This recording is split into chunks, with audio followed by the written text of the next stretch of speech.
SIR ইস্যুতে আন্দোলনের সুর আরো তীব্র করছে, বিরোধিতার সুর আরো তীব্র করছে ইন্ডিয়া জোট। আর এখানেই তৃণমূল কংগ্রেসের প্রস্তাবে সায় ইন্ডিয়া জোটের। নির্বাচন কমিশনের সামনে ধর্ণা ঘেরাও হবে। আগামী সপ্তাহে মঙ্গল অথবা বুধবার ইন্ডিয়া জোটের তরফ থেকে দিল্লিতে নির্বাচন কমিশনের দপ্তরে ঘেরাও ধর্ণা কর্মসূচি নেওয়া হচ্ছে। আজ সংসদে বৈঠক হয় ইন্ডিয়া জোটের এবং সেখানেই এই সিদ্ধান্ত।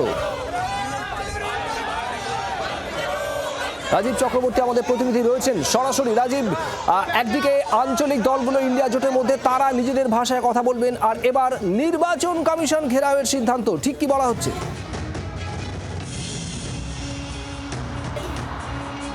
দেখো শুভদীপ, এই মুহূর্তে জাতীয় রাজনীতি একেবারে এসআইআরকে কেন্দ্র করে ঘোরাফেরা করছে। এসআইআর যে ইস্যুতে নির্বাচন কমিশন যেখানে সুপ্রিম কোর্টের কাছে দায়বদ্ধ, সুপ্রিম কোর্টে মামলা চলছে, সেই এসআইআর ইস্যুতে যে ইস্যুতে সংসদ ভবনের ভেতরে এবং বাইরে আন্দোলন চলছে, রাজনৈতিক দলগুলি, বিজেপি বিরোধী রাজনৈতিক দলগুলি তারা আন্দোলন করছে, সেই এসআইআর ইস্যুতে এবার নির্বাচন কমিশনের সামনে গিয়ে ধর্ণা বিক্ষোভ দেখাবে বিরোধী রাজনৈতিক দলগুলি।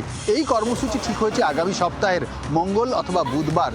সমস্ত ইন্ডিয়া শিবিরে থাকা অর্থাৎ আইএনডিআইএ শিবিরে থাকা রাজনৈতিক দলগুলি তারা নির্বাচন কমিশনের সামনে যাবেন এবং সেখানে তারা চাপ সৃষ্টি করবেন নির্বাচন কমিশনের উপর যাতে এসআইআর বাতিল করা হয়।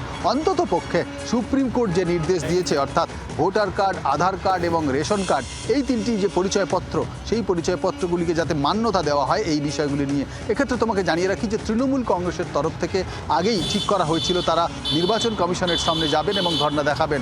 আজ ইন্ডিয়া ব্লকের যখন বৈঠক হয় সংসদ ভবন চত্বরে, তখন লোকসভা এবং রাজ্যসভার যে রাজনৈতিক দলগুলি রয়েছে বিরোধী দলের, তাদের নেতারা ছিলেন এবং সেখানে এই প্রস্তাব দেয় তৃণমূল কংগ্রেস এবং ইন্ডিয়া জোটের। সার্বিকভাবে সেই প্রস্তাব গৃহীত হয়েছে বলে আমরা জানতে পারছি, কিন্তু এখনও পর্যন্ত কর্মসূচির দিনক্ষণ ঠিক হয়নি। সেক্ষেত্রে আনুমানিকভাবে যেটা ঠিক করা হয়েছে, প্রাথমিকভাবে ঠিক করা হয়েছে মঙ্গলবার অথবা বুধবার তারা নির্বাচন কমিশনের সামনে যাবেন।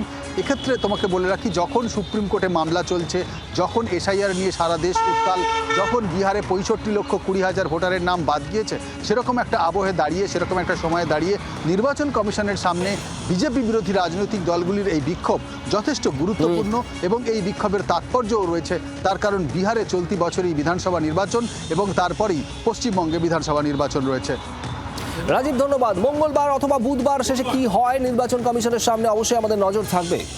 আর মুখ্যমন্ত্রী তৃণমূল নেত্রী মমতা বন্দ্যোপাধ্যায় গত 21শে জুলাই শহীদ সমাবেশের মঞ্চ থেকে এই বিষয়ে ঠিক কি বলেছিলেন শোনাবো আপনাদের। हम इलेक्शन कमीशन को चेयर को रेस्पेक्ट करते हैं, लेकिन जैसे बिहार में 40 लाखों का ज्यादा आदमी को नाम निकाल दिया और बंगाल में भी करने वाला है, अगर करेगा तो घेराव कर्मसूची करेंगे, पूरा घेराव होगा, पूरा आंदोलन होगा। हम नाम काटने नहीं देंगे, हम नाम डालने नहीं देंगे डिटेंशन कैंप में। বিজেপি নেতা রাহুল সিনহা এই বিষয়ে কি প্রতিক্রিয়া দিয়েছেন শোনাবো আপনাদের। ইলেকশন কমিশন ঘেরাও আমরা এর আগে কখনো শুনিনি। অতএব বিরোধীরা যে কতটা অসহায় অবস্থায় হয়েছে, ভোটার তালিকা সংশোধন যে ওদের ওপর বজ্রাঘাত, এটা পরিষ্কার বোঝা যাচ্ছে।